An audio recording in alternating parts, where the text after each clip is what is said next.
যারা ছাদ বাগান করতে চাইবে তাদেরকে ছাদ বাগানের জন্য উপযোগী গাছ এগুলি কিনতে হবে না, এগুলি ডিপার্টমেন্ট থেকে আমরা ফ্রি দেবো। তারপরেও আমরা চাই ছাদ বাগান।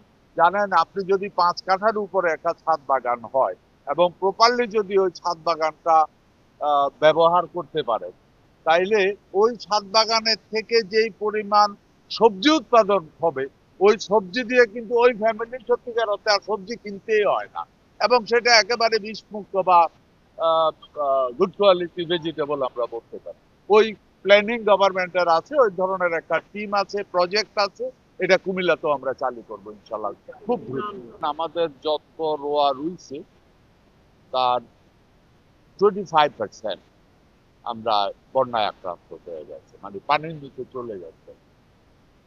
এরই মধ্যে আমরা কৃষি মিনিস্ট্রি থেকে এখানে একটা বীজের শর্ট বা চারা, ধানের চারার শর্ট হতে পারে, যার জন্য আমরা প্রস্তুতি নিয়েছি। আমাদের অ্যাসেসমেন্ট এসে গেছে।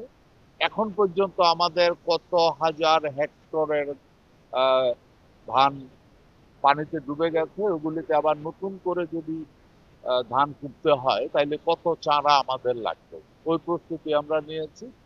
এবং বাংলাদেশে যে সমস্ত উঁচু জায়গা আছে, ওই উঁচু জায়গাগুলিতে আবার ধানের হালি ফেলানো শুরু করার প্রস্তুতি নিয়েছি।